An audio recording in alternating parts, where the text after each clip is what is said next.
নমস্কার বন্ধুরা, আমি জয়া চলে এসেছি একটা রেসিপি নিয়ে, ইলিশ মাছের একটা রেসিপি নিয়ে। এটা আমি রান্না করেছি আজকে আলু কাঁচকলা দিয়ে ইলিশ মাছের ঝোল। রান্নাটা কিভাবে করলাম সেটাই আপনাদের সাথে শেয়ার করব। এখানে একটা বড় সাইজের ইলিশ মাছ নেওয়া হয়েছিল। ইলিশ মাছটাকে আমি কেটে নিয়েছিলাম। কেটে কিছুটা পোর্শন আমি রান্না করেছি, পুরোটা আমি মাছ রান্না করে নিয়ে আলু কাঁচকলা দিয়ে। আমি আগের দিন আপনাদের একটা রেসিপি দেখিয়েছিলাম, সেখানে আমি সর্ষের পোস্ত দিয়ে কিছুটা মাছ করেছিলাম। আজকে আমি এমনি প্লেন কাঁচকলা আর আলু দিয়ে অল্প কটা মাছ, মানে অল্প মাছের পিস দিয়ে একটা ঝোল রান্না করব। প্রথমে মাছগুলো, যে কপিস মাছ রান্না করব সেই কপিস মাছে আমি প্রথমে লবণ দিয়ে দিলাম আর একটু হলুদ দিয়ে দেবো। হলুদ আর লবণটা দিয়ে মাছগুলোকে ভালো করে মেখে নেব। এমনভাবে মেখে নেব যাতে সম্পূর্ণ মাছের মধ্যে নুন আর হলুদটা মাখা হয়ে যায়।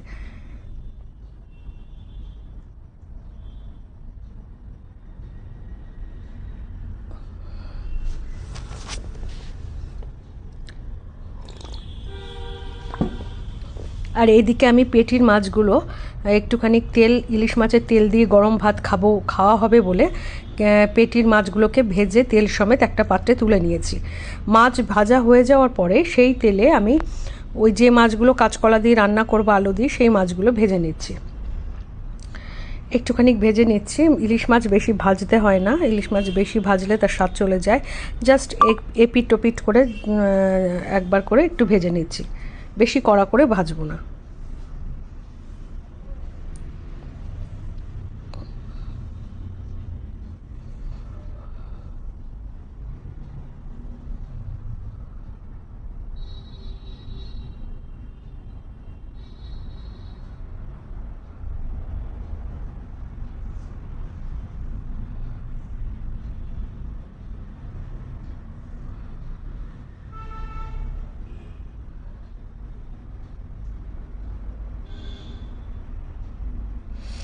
মাছগুলো আমি যেটা ভাজা হয়ে গেছে সেগুলো তুলে নিয়েছি। এবার বাদ বাকি মাছটা আবার তেলে ভেজে নিচ্ছি।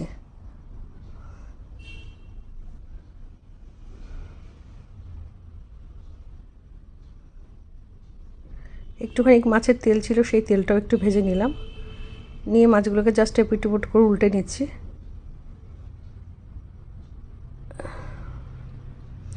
মাছ সব ভাজা হয়ে গেছে। এবার সমস্ত মাছগুলোকে আমি একটা থালার মধ্যে তুলে নিয়েছি। যেটুকু মাছ আমি কাঁচকলা আলু দিয়ে করবো ঠিক সেই পোর্শন মাছটুকু ভেজে আমি তুলে নিয়েছি। আর কতগুলো কাঁচা লঙ্কা আমি এখানে চিড়ে রেখেছি, একটা গোটা কাঁচা কলা দিয়েছি এবং একটা আলু আমি দিয়েছি।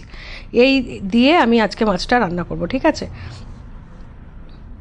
আর মাছটা আমি একদম প্লেন করে করব, কালো জিরে কাঁচা লঙ্কা ফোড়ন দিয়ে। মাছ ভাজার পরে তেলে আমি কিছুটা কালো জিরে ফোড়ন দিয়ে দিলাম আর কেটে রাখা কাঁচা লঙ্কাগুলো আমি দিয়ে দিলাম। এবার এর মধ্যে দিয়ে দেবো কাঁচা কলা আর দিয়ে দেবো আলু। দিয়ে এগুলো একটু ভালো করে ভাজা ভাজা করে নিচ্ছি।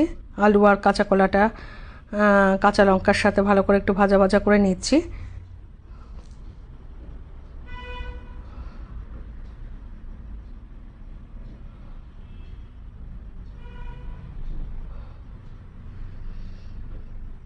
এবার একে একে আমি গুঁড়ো মশলা দিয়ে দেবো। প্রথমে দিয়ে দিচ্ছি লবণ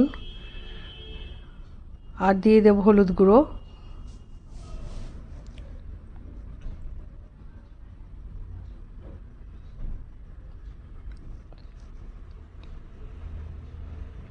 লবণ এবং হলুদ গুঁড়ো দিয়ে দেওয়ার পরে আমি এগুলো আবার আরেকবার কষিয়ে নিচ্ছি।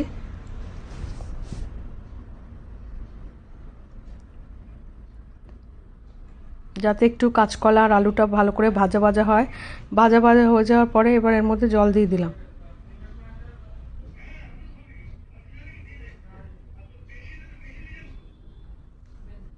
দেখুন, ঝোল যতটা আমি ঘনত্ব রাখবো, ঝোলের ঘনত্ব অনেকটা কমে এসেছে। মানে মাছের ঝোল আমার প্রায় রেডি হয়ে গেছে। ঝোলটাকে আমি অনেকক্ষণ ধরে ফুটতে দিয়েছি। এবার ঝোলের ঘনত্ব কমে এসেছে। এবার আমি গ্যাসের ফ্লেমটাকে বন্ধ করে দেবো।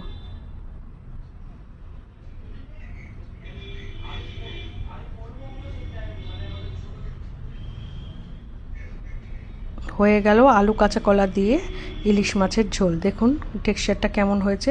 ভিডিওটা কেমন লাগলো বন্ধুরা অবশ্যই জানাবেন। আর তার আগে আপনারা অবশ্যই বাড়িতে ট্রাই করবেন কিভাবে আমি রান্নাটা করলাম। কেমন লাগলো অবশ্যই কমেন্ট করে জানাবেন। ভালো লাগলে একটু লাইক কমেন্ট শেয়ার করে দেবো। আজকে এই পর্যন্ত, টাটা।